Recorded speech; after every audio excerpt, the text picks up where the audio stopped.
ሚስቴን ኢትዮጵያ አጭቼ ሳላያት ሳላቃት በቤተሰቦቼ ተመርጦልኝ ነበር ወደዚህ ሀገር የመጣችው። እዚህ እንደመጣች ግን እንዳየዋት አፈቀርኳት፣ እንዳየዋት ወደድኳት። እሷ ግን በፍጹም ልትወደኝ ልትቀበለኝ እኔ መሆንላትን እኔ መሰጣትን ቅንጣቱን ታክል እንኳን ልትሰጠኝና ልትሆንልኝ አልቻለችም። ደጅ አስጠናችኝ። በዛ ደጅ መጥናት ውስጥ ልቤን ብጭቅጭቅ አድርጋ ተስፋዬን ገደል ከታ እንክብካቤን ከድክመት ፍቅሬን በንቀት እየመለሰችልኝ አንድ ቀን ትወደኛለች፣ አንድ ቀን ልቧን አገኛለሁ እያልኩኝ ለአመታት እየለፋው እየደከምኩ የምትፈልገውን ነገር ሁሉ እያሟላው ትምህርቷን እንድትማር ህይወቷንም እንድታደራጅ ትዳሯንም በፍቅርና በሰላም እንድትይዝ ማፍቀርን እንድትለማመድ ከሷ የተራብኩትንና የተጠማሁትን የምሰጣትን ያህል እንኳን ባይሆን በትንሹ ፊቷን አዙራ ፍቅሯን እንድትሰጠኝ እየተለማመጥኩኝ እየጠበቅኩኝ ማረግ ካለብኝም በላይ እያረኩኝ ለአመታት ኖር። በመሃል ጸነሰች፣ ልጅ መጣ፣ ትምህርቷን ጨረሰች፣ በጣም አለ የተባለ ጥሩ ስራ ያዘች። ከዛ በኋላማ ንቀቷም እየበረታ ልቧም ከኔ እየሸሸ ይበልጥ እየሸፈተች የኔ የማደርገውን ነገር ሁሉ ከድክመትና ከስንፈት እያየች በንቀት ህይወቴን እጅግ በጣም ትርጉም የለሽ አደረገችብኝ። ለሷ የምለፋው የምደክመው ነገር ሁሉ ተስፋ ቆርጬ ነገሩን ሁሉ እርግፍ አድርጌ ትቼ አብረን ሆነን ልጃችንን ማሳደግ ጀመር። አዲስ አበባ የአፍሪካ መዲናና የሰላም ምልክት፣ በቅርቡ የዓለም መሪዎችን ቀልብ የሳበችው ውቧ ከተማችን አሁን ደግሞ በታላቁ የአልነጃሺ መስጂድና የምርምር ማዕከል በአዲስ የታሪክ ምዕራፍ ልትደምቅ ነው። በዚህ በምስራቅ አፍሪካ አንደኛ በተባለውና እስከ 40,000 ምዕመናንን በሚያስተናግደው ታላቅ ኢስላማዊ ማዕከል ፊት ለፊት ቴምር ፕሮፐርቲስ ልዩ የኢንቨስትመንት ዕድል ይዞላችሁ ቀረበ። ይህ ፕሮጀክት በቡልጋሪያ ሜክሲኮ ዋና መንገድ ላይ በ7000 ስኩዌር ሜትር ላይ ያረፈ 4 የመኖሪያ ህንፃዎችና 3 መግቢያዎች ያሉት እጅግ ዘመናዊ የንግድ ሞልን ያካተተ ግዙፍ ፕሮጀክት ነው። ሱቆችን በፒያሳ በጋርመንትና በገላን የመኖሪያ አፓርትመንቶችን ደግሞ በሳር ቤት ቫቲካን ኤምባሲ ፒያሳ ሊሴ ገብረ ማርያም ትምህርት ቤት አዋሬ ወደ ቤተ መንግስት በሚወስደው መንገድ ላይ ያገኛሉ። ቴምር ፕሮፐርቲስ የህልሞ ማረፊያ። ተስፋ ቆርጬ ከተውኳት ከ2 ዓመት በኋላ ሌላ ተገላቢጦሽ ባህሪ ያመጣች። ብቻ እኔን መንከባከብ፣ አብረን እንውጣ፣ አብረን እንግባ፣ እንደዚህ እናድርግ፣ እንደዛ እንሁን፣ እንደ ባልና ሚስት አክት ማድረግ ፈለገች። እንደ ባል ልትንከባከበኝ፣ እንደ ሚስትም የኔን እንክብካቤና የኔን ትኩረት መፈለግ ጀመረች። ያኔ ግን ሙሉ ለሙሉ ተስፋ የቆረጥኩበትና ልቤን ከሷ አርቄ እንዲታከም እንዲድን የደረሰበትን የንቀት የጥላቻና በመተው ብትር የደነደነውና የቆሰለውን ልቤ እያከምኩኝ ለማዳን ምጥርበት ሰዓት ስለነበረ ፈጽሞ ፊት አልሰጠዋትም። በቃ ቆረጠልኝ። መጠበቁ መለመኑ ሰለቸኝ። ዳግም ልቤን በሰጣትና እንደ ድሮ በሆንላት እነዛ ያሳየችኝ የንቀትና የጥላቻ ነገሮች ወደፊቴ እየመጡ ድጋሚ ብትጎዳኝስ፣ ድጋሚ ብትጸየፈኝስ፣ ድጋሚ ያን ንቀቷንና ያን የበላይነቷን ብታሳየኝ እንዴት ልቋቋመው እችላለሁ ስል ልቤ ድንግጥ ይላል። መሸሽ ጀመርኩ።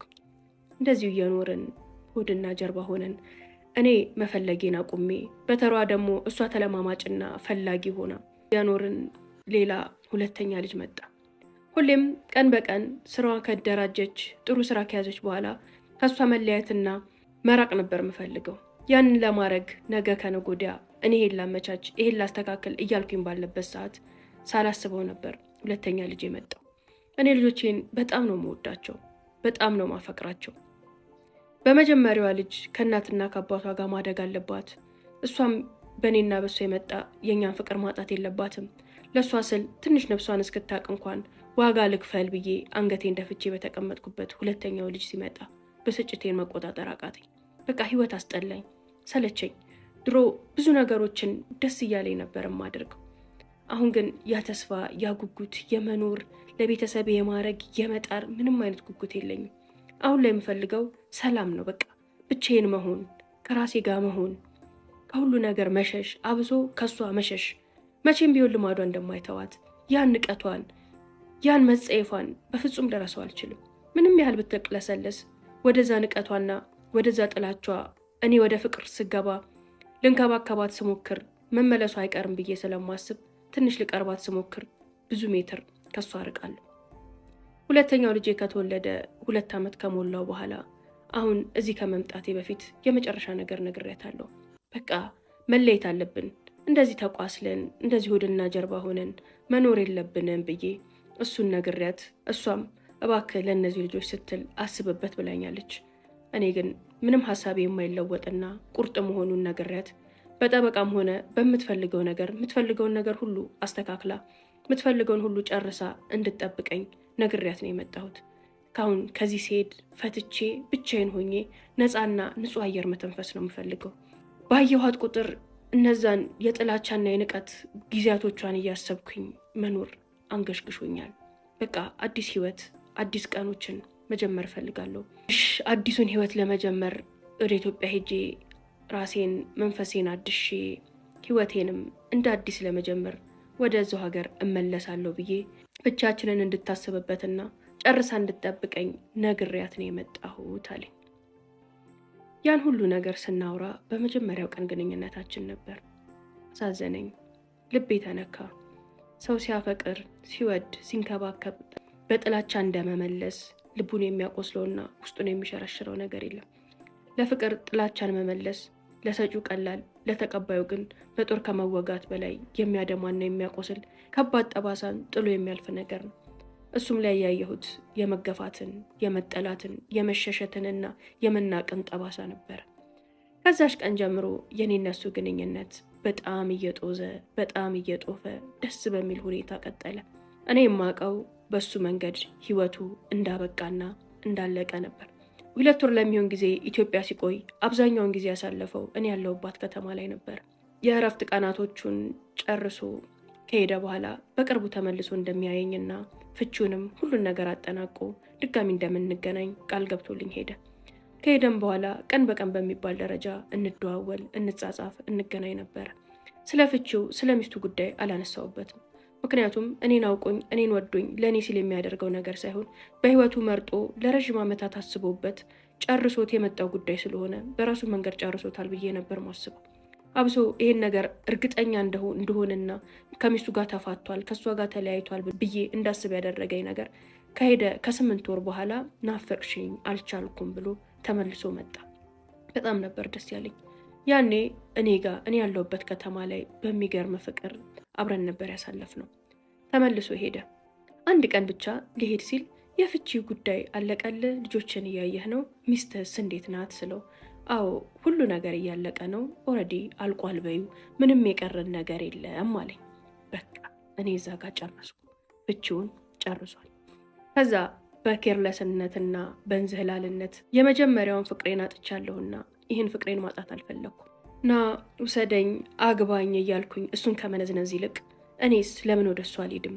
እኔስ እሱን የማገባበትን እሱ ያለበት ቦታ እምደርስበትን መንገድ ለምን አልፈልግም ብዬ ለሁለተኛ ዙር መጥቶ ከሄደ በኋላ በቃ የትኛውንም ዋጋ ከፍዬ የትኛውንም ነገር አድርጌ ያለህበት እመጣለሁ ስለው ፈገግ ብሎ ነበር። እስኪ ሞክሪ ከቻልሽ በምችለው ሁሉ እረዳሻለሁ አለኝ። በዛ ጊዜ ነበረ በአንዲት አፍሪካዊት ከተማ ተገብቶ በቀላሉ ወደ አሜሪካ ስፖንሰር ከተገኘ ልኬድ እንደሚችል ኢንፎርሜሽኖች የደረሱኝ። ያኔም ደወልኩለትና እንደዚህ አይነት ኢንፎርሜሽን አለ፣ የስፖንሰር ወረቀት አጽፈ ላክልኝ፣ እስኪ በዛ መንገድ ሞክረዋለሁ አልኩት። እሱም ያልኩትን ነገር እንደ ቀልድ ወስዶት ነው መሰለኝ እሺ ብሎ ያንን የስፖንሰር ወረቀት ላከልኝ። ተሳክቶልኝ ሄድኩኝ። ሲሄድ ግን ከሚስቱ ጋር ተፋታ። የፍቅረኛ ሚስት ልቧንም እቅፏንም ከፍታ ቤቷ አስገባች። እቺ ሴት አጓራ አቋርጬ ቤቷ ድረስ የመጣሁት ባሏን ላገባ መሆኑን ብታቅ ምን ትል ይሆን እያልኩኝ ሰቀቀኑ ገደለኝ። እንዴት አድርጌ ነው እየዋሸሁኝ እያስመሰልኩኝ ከዚህ ሴት ጋር መቀጠል የምችለው? ለአንድ ሳምንት ያህል እዛ ቤት ውስጥ ከገባው በኋላ ከክፍሌ መውጣት፣ ምግብ መብላት አቃተኝ። እንዲቹ ስነፋረቅ በሬን ዘግቼ ብቻዬን እየዋልኩኝ አድራለሁ። እሷም ሁኔታዬን ስታይ የሆነ ልክ ያልሆነ ነገር እንዳለ እየተሰማት በሰቀቀን ሞተች።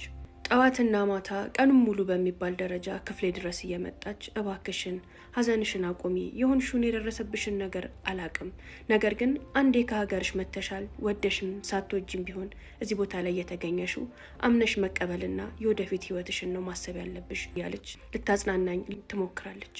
ይህ ነገሯ ደግሞ ይበልጥ ሀፍረት እንዲሰማኝና ራሴን ዝቅ አድርጌ በጣም መጥፎ ስራ የሰራች ሴት አድርጌ እንድመለከት አደረገኝ። ሁለት ከሳምንት በኋላ ራሴን አበርትቼ መግባባት ጀመርን። ዘመድሽ አጎትሽ እያለች ነው የምታወራኝ ስለ ባሏ ስታወራ። ወይ ጉድሽን አላወቅሽ፣ ጣውንትሽ መሆኔን ብታቂ ምን ታረጊኝ ይሆን? እዚሁ ነው ገለሽ ምቀብሪኝ እያልኩኝ በልቤ አዎ አጎቴ ጥሩ ሰው ነው፣ አጎቴ መልካም ሰው ነው እላታለሁ። የዛ ዕለት ከኤርፖርት ተቀብሎ ሻንጣይን በር አስገብቶ በሩን ዘግቶ ከወጣ በኋላ አይቼው አላቅም። ምን ሰዓት ይግባ ምን ሰዓት ይውጣ ምንም የማውቀው ነገር የለም። የሆነ ቀን ላይ አብረን ቁጭ ብለን ቡና እየጠጣን አይቼው አላቅም፣ የስራው ጉዳይ ነው ወይስ ጭራሽ ወደ ቤት አይመጣም አልኳት። ብዙም ጊዜ የለውም፣ አብዛኛውን ጊዜ በስራ ነው የሚያሳልፈው አለችኝ። አንቺስ ስራ የለሽም እንዴ እቤት ነው የምትውዩ ስላት አይ ለአንድ ወር ያህል እረፍት ወጥቼ ነው አለችኝ።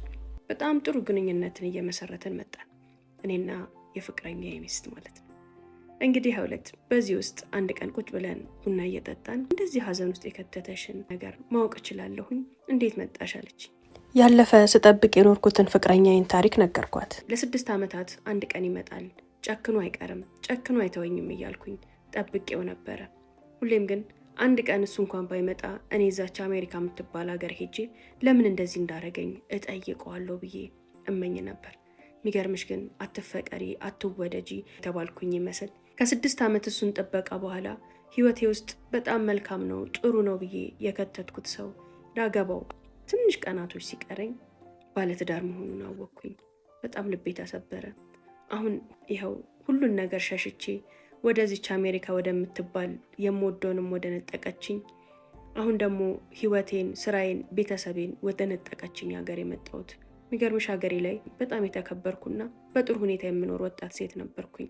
ያለኝን ነገር ሁሉ ጣጥዬ እዚህ እቃ ጣቢ ፓርኪንግ ብቻ አላቅም ምን እንደመሆን የሆነ ተራ ሰው ለመሆን መምጣቴን ሳስብ በጣም እየጨነቀኝ ነው፣ በጣም እየከፋኝ ነው፣ እሱ ነው እያሳዘነኝ ያለው አልኳት።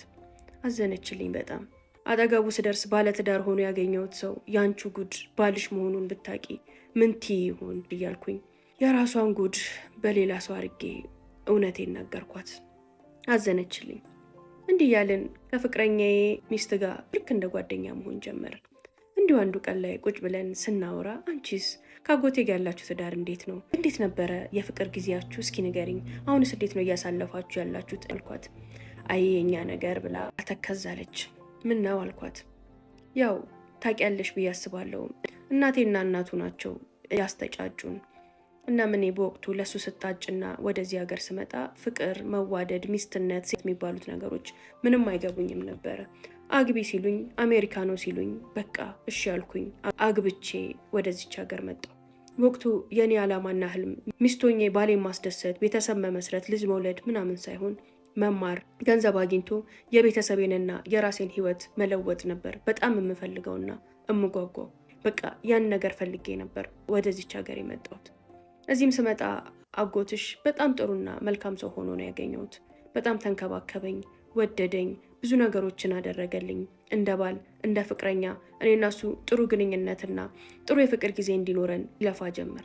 እኔ ግን እሱ የሚያደርገው ነገር ሁሉ ምንም አይዋጥልኝም ነበር። ስለምጠላው አይደለም፣ እውነት ለመናገር አልወደውምም አልጠላውምም ነበር። ነገር ግን ፍቅር ምንድን ነው፣ ሚስትነት ምንድን ነው፣ የወንድና የሴት ግንኙነት ምንድን ነው የሚባለው ነገር ምንም ትርጉም አይሰጠኝም ወይም አላውቀውም ነበር። ያም ይመስለኛል ከእሱ ጋር ፍቅር አልያዘኝም ነበር። በእድሜ ይበልጠኛል ብዬ ስለማስብ የሆነ የተሻለ ሰው እማስበው ውስጤ የነበረ የሆነ ስዕል ነበረ። በአካል የማውቀው ሰው ሳይሆን ብቻ በልጅነት በወጣትነት ሀሳቤ እማስበው ሰው ነበረ። ስመጣና ሳየው ያምስለው ልቤ ላይ የነበረው ባገባው ብዬ የምመኘው አይነት ካራክተር እሱ ጋር አልነበረም ነበር። እሱ ግን በብዙ ነገሮች ህይወታችን ሮማንቲክ እንዲሆን፣ እንድንቀራረብ፣ እንድንዋደድ በጣም ይጥርና ይለፋ ነበር። የእሱ ጥረትና የእሱ ልፋት እኔን ደግሞ ያሰለቸኝ፣ ይጨንቀኝ፣ ልቤን ያፍነው ነበር። እንደመጣው አካባቢ ቤቱን የሚያጸዳው፣ ኩክ የሚያደርገው፣ ሁሉንም ነገር ከበር የሚያደርገው እሱ ነበር። የሚገርምሽ ግን አልጋ ላይ አብሮኝ ለመተኛት በልመና ነው። ስጦታ አምጥቶ ተለማምጦኝ በሳምንት 1 እና 2 ቀን እሱም እያስጠላኝ ስራ እየሆነብኝ ነበር አብሬው ምተኛው። የሚያደርገው ነገር ከአንገቴ ወርዶ ልቤ ላይ ደርሶ አያውቅም። ያ የገባኝ በእርግጥ አሁን ነው። በወቅቱ ግን ጭንቀት፣ በቃ ለምን እንዲህ ያደርጋል? ለምን እንዲህ ይሆናል? ለምን አይተወኝም? ለምን ኑሮዬን አልኖርም? እሱስ ለምን ኑሮውን አይኖርም? ለምን ውለታ ያበዛብኛል? እያልኩኝ ነበር ማስበው። የሚገርምሽ አጎትሽ በጣም የስራ ሰው ነው፣ በጣም ጎበዝ ነው። ለቤተሰቡ ብዙ ነገር ያደረገ የቤተሰቡን ህይወት የለወጠ ሰው ነው። እኔን ከማግባቱ በፊት ወንድሞቹን እህቶቹን ቦታ አስይዟል። ወደዚህ ሀገር ማምጣት ያለበትን አምጥቷል። ለእናት ለአባቱ ቤት ሰርቷል። ካገባኝ በኋላ ከሱ ቤተሰብ አልፎ ለእኔ ቤተሰብ የሚያስፈልጋቸውን ነገር ሁሉ እንዳደርግ ልቅቅ ያደርግልኝ ነበር። ያ ሁሉ ለእኔ ጭንቀት ነበር የሚለቅብኝ። ለምን አይተወኝም? ለምን ነፃ አያወጣኝም ብዬ ነበር ማሰብ። የሚገርምሽ እንደመጣው ትምህርት መማር ፈልጋለሁ፣ ትምህርት ቤት አስገባኝ አልኩት። እሺ ያለኝ፣ ትምህርቴን ጀመርኩ። ትምህርት ስጀምር በጣም እፎይታ ተሰማኝ። በቃ ሁሉ ኃላፊነቱን ለሱ እርግፍ አድርጌ ትቼ ሙሉ ትኩረቴን ትምህርቴ ላይ ያደረግኩኝ። ትምህርቴን ተማርኩ፣ ጨረስኩኝ፣ ስራ ያዝኩኝ። ባላሰብኩት ሰዓት እርግዝና ተፈጠረ።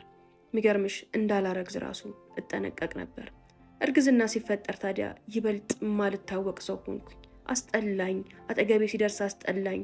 በወር አንዴ እናደርገው የነበረውን ግንኙነት ጭራሹኑ ከለከልኩት። አጠገቤ እንዳትደርስ አልኩት። እሱ ግን እርግዝናው ነው ሆርሞኑ ነው እያለ ብቻ አለፈኝ።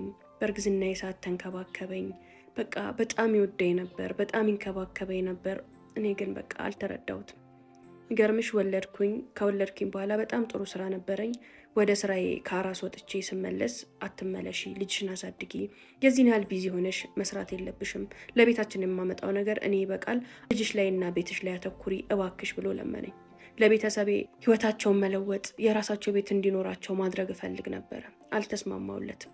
ለመነኝ፣ አስለመነኝ። 1 ዓመት እንኳን እስኪሞላት የተወሰኑ ሰዓታቶችን ብቻ ስሪ ብሎ ሲለኝ በህይወት ያትግባ፣ እኔም የራሴ ዓላማ የራሴ ህልም አለኝ፣ መስራትና የቤተሰቤን ህይወት መለወጥ እፈልጋለሁ። ልጄ ሞግዚት አግኝቼላታለሁ። አንተ ባለ ሰዓት አንተ ተንከባከባት፣ እኔ ባለው ሰዓት እኔ እንከባከባታለሁ። እኛ በሌለን ሰዓት ደግሞ ጥሩ ሞግዚት ናት ብዬ አሻፈረኝ አልኩት። አይቼም በማላውቀው ልክ ውስጡ ላይ ቅሬታ ገባ።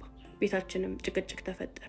የሚገርምሽ እንደዛ ሆኖ እኔ በጣም ቢዚ ሆኜ ስራ ላይ በማተኩር ሰዓትና ልጅ ከወለድኩኝ በኋላ እሱም ከምን ጊዜውም በላይ የስራ ሰዓቱን ጨምሮ ስራ መስራት ጀመረ። ከምንገናኝበት የማንገናኝበት ቀን ነበር የሚበልጠው። ከተገናኘን ራሱ ወይ በጽሁፍ ወይ በመደዋወል እኔም ከሱ የምፈልገው ነገር ሲኖር እሱም ከኔ የሚፈልገው ነገር ሲኖር ይህን ነገር እዚህ አርጊው፣ ይህን ነገር እዛ አርገው እየተባባልን ለ2 ዓመት በዚህ መልኩ ቀጠልን። ኢትዮጵያ ውስጥ ማድረግ የምፈልጋቸውን ሁሉንም ነገር አደረግኩኝ። ግን ከባድ ጫናና ድካም ተሰማኝ። ከዛ ሩጫና ውጥንቅጥ ትንሽ ልረፍ ብዬ የስራ ሰዓቴን ቀንሼ እቤት ሆንኩኝ። ያኔ ግን ባሌን አላገኘሁትም ነበር። ባሌ ኮምፕሊትሊ ተቀይሮ ነበረ። በቃ የእንክብካቤው ለእኔ የሚያደርገው የነበረው ልምምጡን ሁሉን ነገር ትቶ እኔ ደግሞ ያኔ ሚስት መሆን ፈለግኩኝ። ሚስት ቤቴ መሆን፣ ልጄን ማሳደግ፣ ከባሌ ጋር ጊዜ ማሳለፍ፣ ያድሮ ያደርጋቸውን የነበሩትን ነገር አሁን እንዲያደርግ ፈለግኩኝ። እሱ ግን ሌላ ሰው ሆኖ አገኘሁት።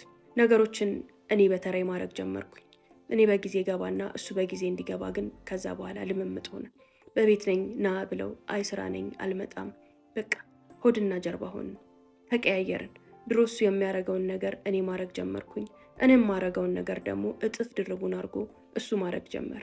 የሆነ ቀን ላይ ያስቀመጥኩትና ባክህ ያኔ ስታደርገው የነበረው ነገር ሁሉ አልገባኝም ነበር። ልጅ ነበርኩኝ። ስለ ፍቅር፣ ስለ ትዳር፣ ስለ ህይወት ምንም አላቅም ነበር። አሁን ግን ገብቶኛል። ያ ፊትህና እንክብካቤ ያስፈልገኛል። በጣም ይቅርታ አድርግልኝ። ጎድቻለሁ፣ በድያለሁ፣ እወድሃለሁ፣ ፈልግሃለሁ። እንደ ባልና ሚስት አዲስ ጊዜ አዲስ ህይወት ይኑረን አልኩት። ኦ ያ ልብማ ተቀየረ። ድጋሚ መሰበር፣ ድጋሚ መጎዳት አልፈልግም። ረዥም ዓመታትን ጠብቄሻለሁ። አንቺ የምትለወጪ የምትቀየሪ ሴት አይደለሽም። ከዚህ በኋላ እንዲህ ነው የምንኖረው፣ ከኔ ምንም አትጠብቂ ብሎ ቁርጤን ነገረኝ። ከዛ ጊዜ በኋላ እንደዚህ ነው ያለ ነው። የሚገርምሽ ይህን 2ኛ ልጅ ራሱ ስወልድ ለፍቺ ጫፍ ላይ በነበርንበት ሰዓት ነው። ልጆችን ከተለያየ አባት መውለድ አልፈልግም።